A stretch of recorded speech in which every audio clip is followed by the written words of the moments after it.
नमस्कार, आप सभी का बहुत बहुत स्वागत है हमारे इस वीडियो में। दोस्तों, पिछले वीडियो में और भी सारे तमाम क्वेश्चन हम लोग देख चुके हैं और आगे भी देखेंगे। दोस्तों, आपके एग्ज़ाम तक मैं इतना शानदार क्वेश्चन आपके लिए ढूंढ कर ला रहा हूं और आपके सिलेबस को ध्यान में रखते हुए सॉल्व करा रहा हूं। आपको उसके लिए टेंशन फ्री रहने की आवश्यकता है।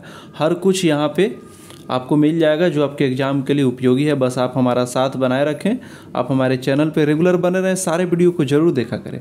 दोस्तों, अगर आप चैनल पे नए हैं या पुराने हैं, अगर चैनल सब्सक्राइब नहीं किए हैं तो आपसे निवेदन है, कृपया मेरे भला के लिए आप चैनल सब्सक्राइब कर दीजिए, जिससे आपका भी भला होगा और मेरे साथ आपका भी कुछ भला हो जाएगा। चूँकि आपके लिए जो मैं मेहनत कर रहा हूँ वो आपके कहीं ना कहीं काम आने वाला है। तो दोस्तों, आइए हम लोग क्वेश्चन की तरफ बढ़ते हैं। देखिए दोस्तों, ये जो क्वेश्चन है ये बीपीएससी का जो TRE 2 का जो TGT का तो हुआ था, TGT का, ठीक है, TRE 2 का उसका क्वेश्चन है। तो दोस्तों, ये एग्ज़ाम का हूबहू क्वेश्चन है जो आया था, ठीक है। सेट A का क्वेश्चन है, आप देख सकते हैं। उसको मैं आंसर करते हुए, डिफाइन करते हुए आगे बढ़ रहे हैं। 80 प्रश्नों का ये संग्रह है। इसमें से 71 नंबर से यहाँ पे नंबरिंग इसलिए है दोस्तों कि उसमें से जो 70 था वो जनरल सब्जेक्ट का था इंक्लूडिंग हिंदी। 71 नंबर क्वेश्चन से 150 तक हम लोग का म्यूजिक का था। तो आगे बढ़ते हैं। देखिए, वर्ण कितने प्रकार के होते हैं। आप देख रहे होंगे दोस्तों, इस क्वेश्चन को मैं पिछले वीडियो में कई बार करा चुका हूँ, इसलिए मैं आपको बोलता हूँ कि दोस्तों इतना मेरे ऊपर विश्वास रखिए कि आपके जो एग्ज़ाम के सिलेबस हैं, जिस टाइप के क्वेश्चन आ रहे हैं, उस चीज़ को मैं ध्यान में रखते हुए ही आपको एक कंटेंट दे रहा हूँ। वो आपको कंसेप्ट वाला हो या MCQ का प्रैक्टिस हो, जो भी मैं वीडियो दे रहा हूँ कुछ सोच समझ के आपके भला के लिए दे रहा हूँ। तो चलिए अगला क्वेश्चन देखते हैं। वर्ण कितने प्रकार के होते हैं। तो दोस्तों, वर्ण 4 प्रकार के होते हैं। इसको मैं बता ही दिया हूँ। अस्थाई, आरोह अवरोह और संचारी होते हैं। अगला क्वेश्चन हम लोग देखते हैं। षड्ज ग्राम का प्रारंभ किस स्वर से होता है। तो दोस्तों, जो षड्ज ग्राम का प्रारंभ है वह स से ही शुरू होता है। वैसे ही मध्यम ग्राम का म से होता है, ठीक है। अगला क्वेश्चन, मध्यम ग्राम में प किस श्रुति पे होता है। दोस्तों, मध्यम ग्राम में प 16वीं श्रुति पे होता है, चूँकि एक श्रुति प्रमाण श्रुति में 17वीं श्रुति से मध्यम ग्राम में 16वीं पे आ गया था, ठीक है। अगला क्वेश्चन हम लोग देखते हैं। मूर्छना में स्वरों का क्रम क्या होता है। मूर्छना में स्वरों का क्रम क्या होता है। तो मूर्छना में जो स्वरों का क्रम होता है, जैसे आपको मूर्छना क्या है मैं समझा चुका हूँ ना, 7 स्वरों का एक समझिए कि क्रम है, तो क्रमिक इसका आंसर ही हो जाएगा मूर्छना में, ठीक है। अगला क्वेश्चन हम लोग देखते हैं, इधर साइड में है, ठीक है। 75 नंबर क्वेश्चन है। ये जो चिन्ह दिया हुआ है, आप यहाँ पे जो देख रहे होंगे, ये चिन्ह किस अलंकरण के लिए प्रयुक्त होता है। वैसे दोस्तों, ये चिन्ह जो है मुझे, हालांकि बीपीएससी का जो आंसर है उसमें भी मैंने देखा था इसको, वहाँ पे घसीट की बात बोला है, ठीक है। कुछ लोग इसको कृंतन बोल रहे हैं। मैं इस चिन्ह के लिए घसीट ही मानता हूँ, ठीक है, घसीट ही मानता हूँ। मेरे हिसाब से घसीट ही होना चाहिए। वैसे अगर आपको कुछ लग रहा हो 75 नंबर क्वेश्चन के लिए तो आप मुझे कमेंट करके ज़रूर बताएंगे। मेरे हिसाब से घसीट होना चाहिए, ठीक है। अगला क्वेश्चन देखते हैं। 76 नंबर क्वेश्चन है। कर्ण के कितने प्रकार हैं। कर्ण के 2 प्रकार होते हैं और इस क्वेश्चन को भी कर्ण के विषय में भी मैं पिछले वीडियो में बता चुका हूं दोस्तों, ठीक है। इसलिए मैं बोलता हूं प्लीज़ आप सारा वीडियो देखा करिए। जो भी वीडियो आ रहा है ना, आपके सिलेबस के हिसाब से मैं एक एक चीज़ ला रहा हूं ताकि आप एग्ज़ाम में बेटर कर सकें। देखिए, यहाँ पे जो 77 नंबर क्वेश्चन है, यहाँ पे देख रहे होंगे, यहाँ पे 3 मात्रा हुआ है, ठीक है, 3 और कितना है, 2 है। टोटल पेयर कितना है, 1 पेयर ये और 2 पेयर। तो और इसमें जो अर्धचंद्रकार 2 बार बना हुआ है और 3 पेयर हुआ है। यानी कि यहाँ पे ये जो डिफाइन कर रहा है 3/2 का मतलब मात्रा का डिफाइन कर रहा है। तो 3/2 किसको बोलते हैं, आड़ को कहते हैं, ठीक है। आड़ आंसर हो जाएगा। किस ताल की प्रथम मात्रा पर खाली होती है। प्रथम मात्रा पर किस में खाली होती है। तो हम लोग का रूपक है ना, उस पर खाली होती है, ठीक है। 7 मात्रा का ताल है रूपक। अगला क्वेश्चन हम लोग देखते हैं। हम लोग कितना क्वेश्चन इसमें इधर देखे थे, हाँ 78 नंबर क्वेश्चन देख लिए। अब 79 से यहाँ इधर से देखते हैं हम लोग। ये अंग्रेजी का है, हम लोग यहाँ से हिंदी वाला देखते हैं, ठीक है। समय सिद्धांत में कितने प्रहर होते हैं। तो समय सिद्धांत में दोस्तों 8 प्रहर होते हैं और 3-3 घंटे का एक प्रहर होता है। तो 8 और 3 से गुना करेंगे तब जा कर के हम लोग का 24 घंटा होता है, ठीक है। तो 8 आंसर हो जाएगा। भातखंडीकृत क्रमिक पुस्तक मालिका के कितने भाग हैं। दोस्तों, क्रमिक पुस्तक मालिका 6 भाग में आता है। मैं सारे क्वेश्चन को ऑलरेडी बता चुका हूँ, इसलिए आप टेंशन फ्री रहिए। जो भी क्वेश्चन आएगा ना, ऐसा थोड़े है कि क्वेश्चन कहीं लंदन से चल के आएगा, अरे वहीं सब क्वेश्चन आएगा जो आपका सिलेबस कवर कर रहा है, और यहीं सब क्वेश्चन है जो हम लोग करते आ रहे हैं। तो कोई एग्जाम को लेकर के पैनिक होने का ज़रूरत नहीं है, ठीक है। राग भैरव का गायन समय क्या है? राग भैरव का गायन समय दोस्तों क्या है? तो राग भैरव संधि प्रकाश राग है, प्रातःकाल में गाया जाता है, ठीक है। राग भैरव प्रातःकाल में गाते हैं। संगीत परिजात के लेखक कौन है? 82 नंबर क्वेश्चन है। संगीत परिजात अभी मैं पिछले वीडियो में भी इसको बता चुका हूं दोस्तों, देखिए, इसलिए मैं बोलता हूं कि सारे वीडियो को देखा करिए, और चैनल पे नए हैं या पुराने हैं, चैनल को प्लीज़ सब्सक्राइब जरूर कर लीजिए, उससे मेरा भी भला होगा और आपका भी भला होगा। चलिए, संगीत परिजात, संगीत परिजात जो है ना, अहोबल का लिखा हुआ है 1650 में। अगला क्वेश्चन हम लोग का इधर से 83 नंबर क्वेश्चन है, संगीत रत्नाकर में कितने अध्याय हैं? दोस्तों संगीत रत्नाकर में 7 अध्याय हैं, ठीक है। 84 नंबर क्वेश्चन है, प्रकीर्णाध्याय किस पुस्तक का अंग है? दोस्तों प्रकीर्णाध्याय संगीत रत्नाकर का अंश है, ठीक है। संगीत रत्नाकर हम लोग का आंसर हो जाएगा। 85 नंबर क्वेश्चन है, तानसेन किस काल के गायक थे या हैं? तो तानसेन जो थे ना दोस्तों, ये मध्यकाल के थे, आधुनिक काल के तो होंगे नहीं, चूँकि आधुनिक काल आपका लगभग 1800 सदी के आसपास से शुरू होता है, ठीक है। मध्यकाल 1532 में शायद इनका जन्म हुआ था तानसेन का, तो वो तो मध्यकाल ही था, ठीक है। 86 नंबर क्वेश्चन है, उस्ताद अब्दुल करीम खां किस विधा के कलाकार हैं? तो दोस्तों आप सभी जानते हैं कि अब्दुल करीम खां शास्त्रीय गायक है, किस घराने के? किराना घराने के। अगला क्वेश्चन है हम लोग का 87, यहाँ से हम लोग देखते हैं, इनमें से कौन किराने घराना के कलाकार है? इनमें से कौन किराना घराने के कलाकार थे? उस्ताद फयाज खां भी नहीं है, ये तो आगरा घराने के, कृष्णराव पंडित ग्वालियर घराने के। हम लोग का सटीक आंसर जो ऑप्शन बी होगा ये हो जाएगा, ठीक है, उस्ताद अब्दुल करीम खां। और देखिए 88 नंबर क्वेश्चन है, इनमें से कौन अपनी बुलंद आवाज़ के लिए जाने जाते हैं? दोस्तों 88 नंबर का आंसर हो जाएगा हम लोग का ये आपका उस्ताद फयाज खां, ठीक है। अपनी बुलंद आवाज़ के लिए कौन जाने जाते थे? उस्ताद फयाज खां, ठीक है। देखिए आप देख रहे होंगे ना कितना रिलेट करके क्वेश्चन दिया है। अभी आपको यहाँ ऑप्शन में फयाज खां थे और इधर फयाज खां से क्वेश्चन भी बन गया। तो एक एक चीज़ को दोस्तों हर एक वीडियो को आप बारीकी से देखिए, आपके सारे का सिलेबस को कवर करते हुए क्वेश्चन मैं करा रहा हूँ, ठीक है। और देखिए प्रीवियस ईयर भी मैं सॉल्व करा ही दिया हूँ, आपका स्टेट का करा ही दिया हूँ, और ये अभी बीपीएससी का शुरू कर दिया, ठीक है। अभी और बीपीएससी का मैं क्वेश्चन कराने वाला हूँ, जो आपका TRE 1 में जो पीजीटी का हुआ था उसको भी करा दूंगा, और TRE 2 में भी टीजीटी के अलावा पीजीटी का हुआ था उसको भी करा दूंगा। सारे मटेरियल को आपको चैनल के माध्यम से मैं तैयार करा दूंगा, टेंशन लेने की आवश्यकता नहीं है। देखिए 89 नंबर क्वेश्चन है, इनमें से कौन बांसुरी वादक थे? ठीक है, करीम खां तो गायक ही थे, पन्नालाल घोष जो है ये बांसुरी वादक थे, शिव कुमार शर्मा तो संतूर वादक थे, ठीक है। हम लोग का आंसर बी हो जाएगा सही। धामार का गायन किस मौसम में होता है? धामार का जो गायन होता है ये दोस्तों होली के मौसम का है, ठीक है। अगला क्वेश्चन हम लोग का इधर है 91 नंबर क्वेश्चन है, अति द्रुत लय में गाई जाने वाली विद्या कौन सी है? अति द्रुत लय में जो गाई जाती है उस विद्या को क्या बोलते हैं? अति द्रुत में तराना गाई जाती है दोस्तों, ठीक है। अगला क्वेश्चन हम लोग का है, सा यहाँ पे रे और ग कोमल है, मापा यानी कि रेगा आपका जो कोमल है ना, यहाँ पे धा तो है नहीं। देखिए ये जो है हम लोग का, आप ये 92 नंबर जो हम लोग का है ये भैरवी को डिफाइन कर रहा है, चूँकि भैरव तो होगा नहीं, भैरव के लिए तो रे कोमल और धा कोमल भी चाहिए, ग तो शुद्ध होगा, लेकिन भैरवी यहाँ पे हम लोग का सटीक जो ये स्वर के अंश दिए हैं ये उसको भैरवी को ही डिफाइन कर रहा है, ठीक है। 93 नंबर, गामा गासा किस राग के स्वर हैं? ठीक है, तो ये गामा गासा ये जो है बिहार के हैं। अगला क्वेश्चन देखेंगे, मपाधापा यानी कि किस राग के स्वर हैं? मपाधापा किस राग के स्वर हैं? तो ये देखिए यहाँ पे तीव्र म है तो केदार का हो जाएगा, कल्याण थाट का राग है वो। दोस्तों आप एक चीज़ देख रहे होंगे कि राग से बहुत कम क्वेश्चन आ रहे हैं बीपीएससी में, ठीक है।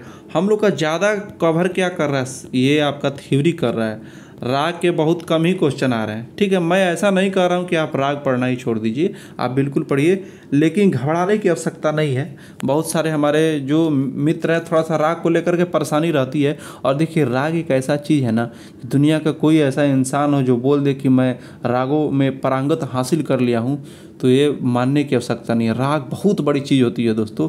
राग को बस में करना, आप यमन को बस में नहीं कर सकते हैं। तो बहुत सारे लोग अगर ये सोच रहे हैं कि मैंने 100 राग तैयार कर लिए, तो इस भ्रम में रहना हम लोग को नहीं चाहिए दोस्तों। राग बहुत बड़ी चीज़ है, बस रागों को हम लोग अभ्यास करते हैं, उसके अंदर चल रहे हैं, उसको सीखने की कोशिश कर रहे हैं, उसमें पारंगत हासिल नहीं कर सकते हैं, ठीक है। वैसे भी हम लोग के लिए थोड़ा सा ये बेटर है कि मित्र परेशान हो जाते हैं, बहुत सारे साथी, बहुत लोगों को परेशानी, चूँकि राग बहुत बड़ा चीज़ होता है दोस्तों, बता ही दिए।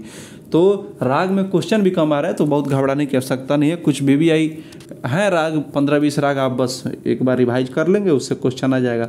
और बाकी आप थ्योरी पे पूरा फुल फोकस करिए, कोई दिक्कत नहीं है। सारे वीडियो को आप देखिए ना, मैं आपके सिलेबस को ध्यान में रखें, एक एक चीज़ दे रहा हूँ। देखिए स्वरों के अवरोही क्रम को क्या कहते हैं, कितना ईजी क्वेश्चन है ना, अवरोही यानी कि अवरोही आंसर हो जाएगा। आइए 96 है, राग के मुख्य स्वरों का समूह क्या कहलाता है। राग का जो मुख्य स्वर का समूह होता है उसे हम लोग क्या बोलते हैं, तो पकड़ इसका आंसर हो जाएगा दोस्तों। इसका जो आंसर होता है, देखिए राग के पकड़ से ही ना समझते हैं कि यह किस सॉरी, चलिए मैं बताता हूँ कि जब हम लोग पकड़ गाते हैं तो उसको पकड़ को सुन करके हम लोग समझ जाते हैं कि यह किस राग का समूह है, ठीक है। निरर्थक शब्दों का प्रयोग होता है किस में, हम लोग जानते हैं कि तराना का जब गायकी होता है तो उसमें सुनते आ रहा है कि तराना निरर्थक शब्दों का एक गायकी है, उसमें निरर्थक शब्द का तराना, धीम, तराना, ये सब मतलब कि प्रयोग होता है। यलालूम यलालूम करके इस तरह का जो शब्द होता है उसमें होता है, इसका कोई सेंस नहीं होता, निरर्थक होता है, ठीक है। ग्वालियर घराने के कलाकार हैं, ग्वालियर घराने के दोस्तों इसमें कौन से कलाकार हैं, तो हम लोग का 98 का जो ये क्वेश्चन है, ये ऑप्शन सी कृष्णराव पंडित, मैं अभी पिछले बताया भी हूँ। आप देख रहे हैं कि वहाँ पे ऑप्शन में था और यहाँ पे आंसर में हो जाएंगे, ठीक है। ग्वालियर घराने के कलाकार हैं। आइए 99 नंबर क्वेश्चन है, उस्ताद फयाज खां किस घराने के कलाकार थे। दोस्तों आगरा घराने के कलाकार थे, एक बच्चा जानता है इनके बारे में, ठीक है, कि आगरा घराने के कलाकार थे। सितार का मुख्य तार किस स्वर में मिलाया जाता है, तो सितार का जो मुख्य तार है दोस्तों, इसका आंसर तो 1 से अधिक होना चाहिए, ठीक है। चूँकि सा से म से प से ये मतलब कि मिलाया जाता है अकॉर्डिंग टू राग, सिचुएशन के हिसाब से, ठीक है, सिचुएशन के हिसाब से मिलाते हैं। तो मेरे हिसाब से इसका आंसर 100 का डी होना चाहिए। अगर मेरे साथी इससे सहमत है तो कमेंट करके ज़रूर बताइएगा, ठीक है, या मैं सही हूँ या गलत ये भी बताइएगा। मेरे हिसाब से सितार का मुख्य तार आपका 1 से अधिक में होना चाहिए, ठीक है। हालांकि BPSC में इसका आंसर म दिया हुआ था, ठीक है, म दिया हुआ था, लेकिन जानते हैं दोस्तों बोर्ड के आंसर पे जल्दी विश्वास नहीं हो पाता है, ठीक है। मतलब हम लोग को तो बोर्ड के हिसाब से चलना ही है, वो जो मान लेंगे अब उस पर हम लोग क्या ही कर सकते हैं। लेकिन कुछ क्वेश्चन में उनका कन्फ्यूजन भी रहता है, ठीक है। और वैसे भी संगीत का तो दोस्तों मतभेद का विषय रहा ही है। तमाम बुकों में अलग अलग किसी टॉपिक पे अलग अलग कंटेंट मिल ही जाते हैं, कोई दिक्कत नहीं है दोस्तों, हम सभी को मिल करके सीखना है। मेरे हिसाब से ये इसका 1 से अधिक आंसर होना चाहिए। आप क्या सोच रहे हैं इसके विषय में ज़रूर कमेंट करके बताइएगा। सितार में चिकारी का तार यानी कि जो 7 तार होते हैं किस स्वर में मिलाया जाता है। चिकारी का जो 7वां तार होता है वह तार सा से मिलाया जाता है, या 7वां जो तार होता है तार सा से मिलाया जाता है। दोस्तों अगला क्वेश्चन देखते हैं, सितार में जोड़ी के तार पर तीसरे पर्दे पर कौन सा स्वर निकलता है। जोड़ी के तार पर तीसरे पर्दे में जो स्वर निकलता है वो कोमल का निकलता है, ठीक है। गजरा किस वाद्य का अंग है। गजरा जो है ना दोस्तों, ये तबले का अंग है। दोस्तों आप एक चीज़ मैं जो महसूस कर रहा हूँ दोस्तों, ये जितने क्वेश्चन हैं राग परिचय के चारों भाग से बाहर के क्वेश्चन नहीं है दोस्तों। मैं तमाम वीडियो में कह चुका हूँ कि आप डिस्क्रिप्टिव रूप से अगर आपको कुछ समझ में नहीं आ रहा है तो आप बस राग परिचय के चारों भाग को अच्छे से पढ़िए, ठीक है। और अभ्यास के लिए आप हमारे सारे वीडियो को देखा करिए। मैं आपको विश्वास दिलाता हूँ कि अगर मेरे हिसाब से चल रहे हैं, ठीक है, मैं जितना कर रहा हूँ दोस्तों आप प्लीज़ उतना करिए। मैं आपको विश्वास दिलाता हूँ कि आप BPSC के जो म्यूजिक का जो पार्ट है, ठीक है, उसमें बहुत बेटर कर पाएंगे। और दोस्तों मैं सोच रहा हूँ कि अब मैं अपने चैनल के माध्यम से जो जनरल विषय का जो क्वेश्चन है, ठीक है, GK GS वगैरह का, हिंदी वगैरह का, मैं उसको भी या तो किसी टीचर के माध्यम से या मैं अपने माध्यम से खुद मैं उसको सोच रहा हूँ कि थोड़ा सा समय का एडजस्टमेंट करके उसको भी लाया जाए। क्या सही रहेगा या कैसा रहेगा, आप ज़रूर बताएंगे, ठीक है। फिलहाल म्यूजिक का तो रेगुलर आपको मिलता ही रहेगा, इसमें कोई वो नहीं है, आप बस एग्ज़ाम तक प्रयास करते रहें। चलिए, चाटी एवं स्याही के बीच के भाग को क्या कहते हैं? तो चाटी और स्याही के बीच का जो भाग है वो लव होता है दोस्तों, ठीक है, तबले में। और अगला क्वेश्चन हम लोग देख लेते हैं, यहाँ से 105 नंबर क्वेश्चन हम लोग का, ठीक है। तत्ववाद की श्रेणी में कौन सा वाद नहीं आता है? तत्ववाद की श्रेणी में देखिए दोस्तों, इसराज और तानपुरा ये दोनों तत्ववाद है। हम लोग का जो आंसर है तबला हो जाएगा और नंदवाद है। कितना इजी क्वेश्चन है दोस्तों, आपको पैनिक होने की आवश्यकता नहीं है, बस आप फॉलो करते जाइए मैं जैसे बोल रहा हूँ, ठीक है। अगला क्वेश्चन देखिए, निम्न में से कौन सी ताल विषम मात्रा की है? विषम मात्रा की समझ रहे, जिसमें 2 से भाग नहीं लगता है। देखिए, एक ताल 12 मात्रा का है, 2 से पूरा पूरा कट जाएगा। कहरवा जो है ये 8 मात्रा का है, 2 से पूरा पूरा कट जाएगा। ये जो रूपक है ना, ये 7 मात्रा का है, 2 से पूरा पूरा नहीं कटता है तो विषम मात्रा हो जाता है। तो हम लोग का आंसर 106 का ऑप्शन सी हो जाएगा। 107 का दिरदा दिरदा दिरदा दिरदा दरा दरा दा, ये जो बोल है ना, जो दोस्तों आप स्क्रीन पे देख रहे हैं, ये 107 का जो हम लोग का आंसर हो जाएगा मसीद खानी गति, इसका आंसर हो जाएगा। किस गायन विद्या में लयकारी की जाती है? दोस्तों मैं आपको बता ही चुका हूँ कि जो ध्रुपद है जो, और धमार भी, ये दोनों लयकारी मतलब प्रधान गायकी है। तो हम लोग का जो आंसर हो जाएगा अकॉर्डिंग टू क्वेश्चन ध्रुपद हो जाएगा, ठीक है। 108 का जो क्वेश्चन है ध्रुपद आंसर हो जाएगा। अब आइए यहाँ पे जो राग देश को पहचानना है, ठीक है। राग देश का जो हम लोग का आंसर हो जाएगा ये रे म प नी धा, कोमल जो नी लग रहा है ना, यहाँ पे राग देश आपका मिल रहा है। अगला क्वेश्चन हम लोग का दोस्तों 110, उस्ताद बड़े गुलाम अली खान का जन्म कब हुआ था? 110 का जो हम लोग का क्वेश्चन है 2 अप्रैल 1902 को उनका जन्म हुआ था, ठीक है। वेंकटमुखी ने, अच्छा दोस्तों, बड़े गुलाम अली खां किस घराने से संबंधित है? आप कमेंट करके जरूर बताएंगे। वो भी बहुत ही अच्छा घराना है, और इनके घराने से भी, यहाँ से भी एक अंग, ठुमरी अंग का वहाँ से भी एक मतलब कि स्रोत मिलता है, ठीक है। कौन सा वो घराना है आप जरूर कमेंट करके बताएंगे। चलिए, 111 का क्वेश्चन है, पंडित वेंकटमुखी ने किस सिद्धांत को बनाया? दोस्तों, पंडित वेंकटमुखी ने चतुर्दंड प्रकाशिका में 72 मेलों का उल्लेख किया है, हम सभी जानते हैं। तो 111 का आंसर हो जाएगा 72, ठीक है। पंडित रविशंकर किस घराने के कलाकार हैं? देखिए यहाँ पे कितनी कन्फ्यूजन वाली चीज़ है। तो दोस्तों, ये सेनिया भी दिया हुआ है, ठीक है, मैहर भी दिया हुआ है, लेकिन हम लोगों को जो सबसे सटीक है बोर्ड के हिसाब से उसको हम लोग मैहर मानेंगे। ऑप्शन 112 हम लोग का सही हो जाएगा, ठीक है। 113, पंडित मोरेश्वर खर ने किस पद्धति का निर्माण किया? रागांग पद्धति का निर्माण किया। दोस्तों, मेरे एक साथी का कमेंट आया था कि सर हार्ड क्वेश्चन थोड़ा सा कराइए, ठीक है। देखिए, हार्ड करने का वो कुछ ये नहीं है, हार्ड और नॉर्मल कुछ नहीं है। हम लोग को सिलेबस को कवर करना है, हम लोग को ये देखना है कि कैसे क्वेश्चन पूछ रहा है, किस पार्ट से क्वेश्चन आ रहा है, कैसे आ रहा है, क्या लैंग्वेज रह रहा है, और मैं उसी पद्धति पे चल रहा हूँ, ठीक है। वो क्या क्वेश्चन आएगा ये तो ना आपको पता है ना हमको पता है, लेकिन जो प्रीवियस का जो उनका स्टाइल है उसको देखते हुए चल रहे हैं, ठीक है, स्टाइल को फॉलो करते हुए, क्योंकि यही अंदाज उनका होगा। और साथ ही आप मेरे ऊपर विश्वास रखिए, वैसे मुझे पूरा ध्यान है कि आपके एग्ज़ाम के लिए क्या उपयुक्त है, मैं उसके हिसाब से चल रहा हूँ। और बहुत अच्छा लगता है कि आप लोग अपना कमेंट, अपना विचार हमारे तक देते हैं। आपके हर एक कमेंट को मैं देखता हूँ और आपके हर एक विचार को मैं उसको देखता हूँ, समझता हूँ कि मैं अपने साथियों के लिए क्या कर सकता हूँ। मैं हमेशा बोलता हूँ दोस्तों, यहाँ पे टीचर और स्टूडेंट का हम लोग का ये संबंध नहीं है।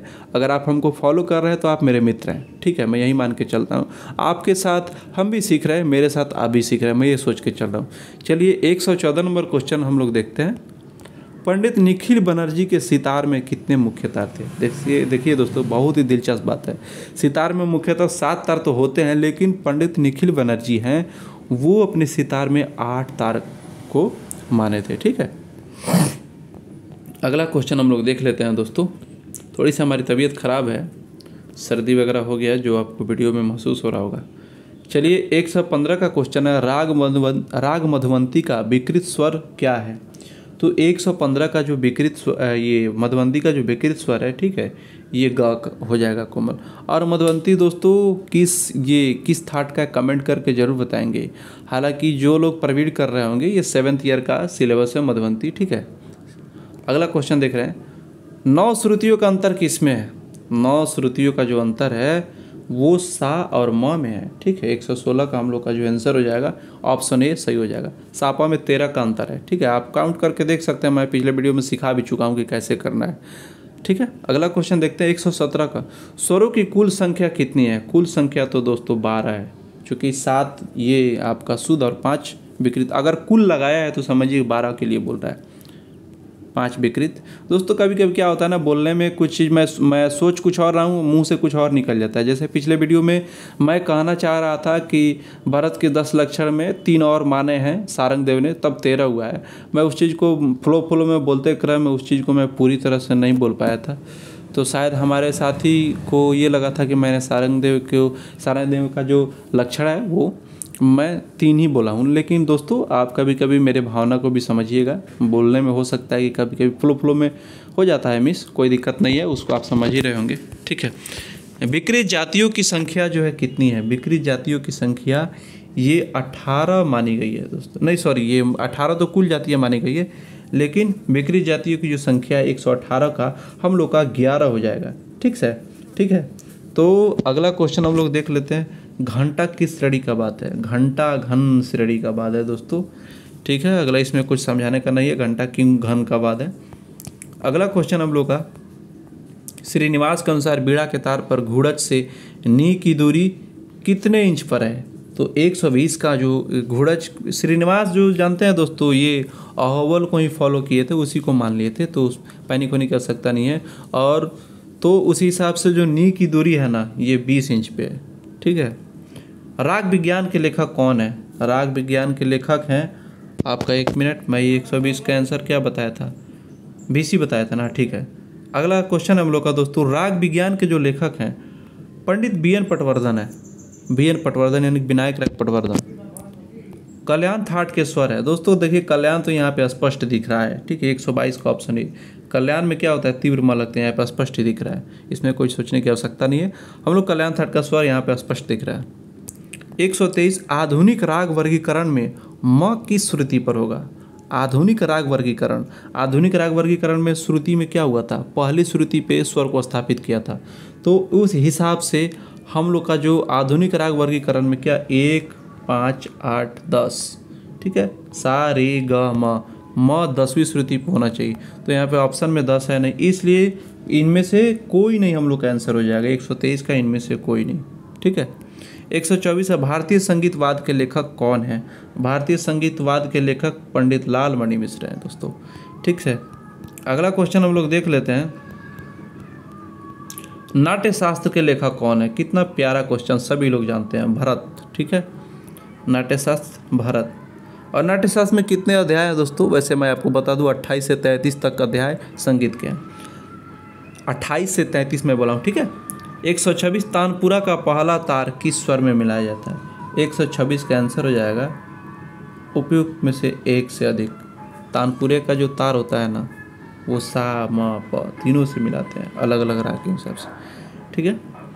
बिना पर्दे वाले तत्ववाद का नाम क्या है? बिना पर्दे वाले तत्ववाद का नाम सरोद है दोस्तों, सरोद में कोई पर्दा नहीं होता है, ठीक है। राग भैरव को पहचानिए दोस्तों, रे और धा कोमल होना चाहिए, ठीक है। 128 यहाँ पे भी स्पष्ट दिख रहा है, रे और धा कोमल। और 129 अलगोजा किस श्रेणी का बाद है? दोस्तों अलगोजा जो है ना, वह मेरे ख्याल से ये आंसर होगा, एक से ये होगा, अलगोजा सुशीरवाद है, ठीक है, सुशीरवाद है, तो इसलिए इनमें से कोई नहीं आंसर हो जाएगा। हम लोग का अगला क्वेश्चन है इधर 130, पंडित गामा महाराज के पिता का नाम क्या था? पंडित गामा महाराज के जो पिता थे बीकू महाराज थे, ठीक है। किस घराने के थे? कमेंट करके जरूर बताइएगा। विकृत स्वरों की संख्या कितनी है? तो विकृत स्वरों की कुल संख्या 5 होगी दोस्तों। ये अब एक किसी दोस्त के दिमाग में आ रहा होगा कि 4 ही विकृत स्वर है, एक तो तीव्र स्वर है, तो दोस्तों कोमल और तीव्र दोनों को मिला करके विकृत स्वर कहते हैं। हम लोग का ऑप्शन 5 से, ये ऑप्शन C 5 आंसर होगा। छाया राग में क्या होता है? क्वेश्चन है हम लोग का 132 नंबर कि छाया लग राग में होता है, यानी कि क्या होता है? तो छाया लग राग में उपयुक्त में से एक से अधिक दिया हुआ है आंसर, ठीक है। लेकिन मेरे हिसाब से दोस्तों छाया लग राग में एक रागों की छाया होती है। ये बोर्ड का आंसर उपयुक्त में से एक से अधिक दिया हुआ था, लेकिन हम लोग का जो आंसर होना चाहिए एक रागों की छाया होती है, यानी कि किसी दूसरे राग की जब छाया पड़ती है तो उसे छाया लग राग बोलते हैं। ठीक है, इसलिए मैं बोलता हूँ कि थोड़ा सा अपने दिमाग से भी सोच समझ के चलना चाहिए। तो हम लोग का जो आंसर मेरे हिसाब से तो 132 का एक आंसर होना चाहिए। आप क्या सोचते हैं कमेंट करके जरूर बताइएगा। उस्ताद बिलायत खां के पिता का नाम क्या था? उस्ताद बिलायत खां के पिता का नाम दोस्तों 133 का हम लोग का ये जो इनायत खां है ये आंसर हो जाएंगे। श्रृंगार रस से संबंधित स्वर है, श्रृंगार रस से संबंधित स्वर कोमल ग और नी, हम लोग का आंसर सही है। अगला क्वेश्चन हम लोग देख लेते हैं, इधर में किधर गया क्वेश्चन। हाँ, 135 नंबर क्वेश्चन से उस्ताद अलाउद्दीन खां के शिष्य कौन नहीं थे? अलाउद्दीन खां जो मैहर घराने के थे, अली अकबर खां तो उनके पुत्र थे। ठीक है, ब्रिजनाथ सिंह भी मैहर घराने से संबंधित रखते हैं, लेकिन बिलायत खां उस घराने के कलाकार नहीं थे। हम लोग का 135 का सी आंसर हो जाएगा। ट्रेवल क्लैफ का चिन्ह क्या है दोस्तों? ट्रेवल क्लैफ का चिन्ह तो स्पष्ट ऊपर ही दिखाई दे रहा है, ये है। ठीक है, मेजर टोन कौन सा है दोस्तों? मैं बताया था ना 8:9 का जिसमें संबंध हो, इसी को 9/8 बोलते हैं। ठीक है, ये मेजर टोन है। ये तो हो गया आपका सेमी टोन का, ये माइनर टोन का हो जाएगा। ठीक है, टिम्बर किसे कहते हैं दोस्तों? ये बहुत ही कंफ्यूजिंग वाला क्वेश्चन और बहुत छोटा और मोटा क्वेश्चन है। टिम्बर जो है होता है ना, जाति अथवा गुड़ को बोलते हैं। एक से अधिक हम लोग का आंसर हो जाएगा। ठीक, 139 नंबर क्वेश्चन यहाँ पे देख लेते हैं दोस्तों। मूर्छनाओं की संख्या कितनी है? टोटल 21 है, 7 ग्राम से। ठीक है, तो टोटल जो हम लोग का 21 मूर्छना हो जाएगा, 139 का ऑप्शन बी। ठीक, अगला क्वेश्चन है, राग शब्द का प्रथम प्रयोग किस ग्रंथ में मिलता है? सबसे पहले बृहदेशी में मतंग ने इसकी चर्चा किया था। 141 है, राग के लक्षणों की कुल संख्या, राग के लक्षणों की कुल संख्या 10 है। ठीक है, कोई कन्फ्यूजन का क्वेश्चन नहीं है, बहुत ही शानदार क्वेश्चन है। काकू कितने प्रकार का है? देख रहे हैं, मैं सारे क्वेश्चन को आप देख रहे होंगे कि जो सिलेबस का क्वेश्चन है, मैं इन सभी को कॉन्सेप्ट भी बता चुका हूं और इनका अभ्यास भी करा रहा हूं। और दोस्तों घबराने की आवश्यकता नहीं, अभी बहुत सारा क्वेश्चन मैं कराऊंगा। अभी आपको एग्जाम के पहले मैं 2-2.5 क्वेश्चन कराऊंगा, कोई आवश्यकता नहीं है आपको घबराने की। काकू कितने प्रकार का है? काकू 6 प्रकार का है। ठीक है, मुझे मज़ा आ रहा है दोस्तों, बस आप अपना साथ बनाए रखिए। आपके लिए मैं इतना मेहनत करूँगा ना, बस आपका साथ मिलता रहे। ठीक है, अगर आप मेरा साथ निभाएंगे तो मैं अपना वादा निभाऊंगा, इसमें कोई घबराने की आवश्यकता नहीं है। 11वीं श्रुति का नाम क्या है दोस्तों? तिब्रा कुमंती मंद्रा छंदवती, आप काउंट करके देख लीजिए। हम लोग का जो प्रसारणी है ये 11वीं नंबर का श्रुति है।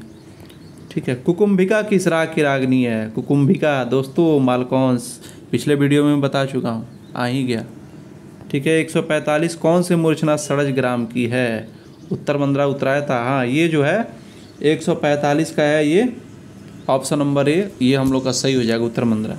गमक को किस चिन्ह से दर्शाते हैं दोस्तों? वैसे 146 का जो ये चिन्ह है, ऐसे, हालांकि यहाँ पे एक ऑप्शन बीपीएससी के हिसाब से तो ये दिया हुआ था, मैंने उसको एनालिसिस किया था, पढ़ा था, तो हालांकि ये कैसे होगा ये मुझे भी नहीं लग रहा है सटीक, लेकिन बोर्ड माना है तो मैं इसको बता रहा हूँ फिलहाल। और गमक देखिए, गमक क्या होता है? हृदय से गंभीर पूर्वक गायकी है। तो यहाँ पे जो इनका ये मैं एक वेव जो बनाए हैं, इसमें वेव जो गाए हैं ये थोड़ा सा एक बनाए हैं इरेगुलर फॉर्म में, तो मुझे ये सही भी लग रहा है, क्योंकि इसका जो वेव दिख रहा है ना, ये हृदय से जो लग नहीं रहा है कि देख करके कि इरेगुलर रूप से एक श्वसन की क्रिया चल रही है उस ढंग से, तो उसको रिलेट करके हम लोग समझ सकते हैं। गमक का चिन्ह मेरे ख्याल से 146 का ऑप्शन ये सही है। ठीक है, अगला क्वेश्चन हम लोग का इधर है 147, कौन सा राग सायंकालीन राग है? इसमें से जो राग दिए हुए 147 में, ये सब जानते हैं दोस्तों, ये इसमें से एक से अधिक आंसर होना चाहिए इसका। ठीक है, 147 का नहीं, ये उपयुक्त में से कोई नहीं, क्योंकि भैरवी जो है सुबह का ही राग है। ठीक है, इसका सायंकालीन राग मेरे ख्याल से एक उपयुक्त में से कोई नहीं इसका आंसर होना चाहिए। ठीक है, अगला क्वेश्चन देखते हैं 148, भीमपलासी में कौन सा स्वर विकृत है? दोस्तों भीमपलासी में कौन सा स्वर विकृत है, आप कमेंट करके ज़रूर मुझे बताएंगे। वैसे मेरे ख्याल से भीमपलासी में इसका जो आंसर है दोस्तों मेरे हिसाब से ऑप्शन ई होना चाहिए, उपयुक्त में से कोई नहीं। क्योंकि भीमपलासी दोस्तों काफ़ी थाट करा गया और काफ़ी में केवल ग और नी विकृत होता है। इसमें सारे इसमें से ये बोर्ड तो इसको क्या माना था, मुझे जहाँ तक याद है बोर्ड तो म माना था, लेकिन नहीं ये गलत है। ये आंसर होना चाहिए मेरे हिसाब से, ठीक है। 148 का 149 है, राग देश की जाति क्या है? राग देश की जाति ऑड और संपूर्ण है, ठीक है। अगला क्वेश्चन है, एक स्वर के दो रूप किस राग में लगते हैं? मतलब एक ही स्वर के दो रूप किस राग में लगते हैं? ठीक है, ऑप्शन सी हम लोग का सही जवाब होगा। दोस्तों कैसा रहा ये क्वेश्चन, हम मुझे कमेंट करके ज़रूर बताएंगे। और भी मैं आपको बीपीएससी का क्वेश्चन लाने वाला हूँ, आप निश्चिंत होकर के पढ़ाई करिए, ठीक है। एग्ज़ाम के पहले आपको हर एक मटेरियल मिल जाएगा, ठीक है। हमारे चैनल पे बस रेगुलर बने रहिए, कोई भी वीडियो आ रहा है उसको आपको छोड़ना नहीं है, सारे वीडियो को देखिए। और दोस्तों हमारे इस मेहनत के लिए, मेरे मोटिवेशन के लिए आपसे रिक्वेस्ट है कि बस हमारे चैनल को आप प्रमोट करिए, मुझे भी आगे बढ़ाइए ताकि भविष्य में आपके लिए और मुझे मेहनत करने का सौभाग्य प्राप्त होगा। तो मिलते हैं दोस्तों नेक्स्ट वीडियो में।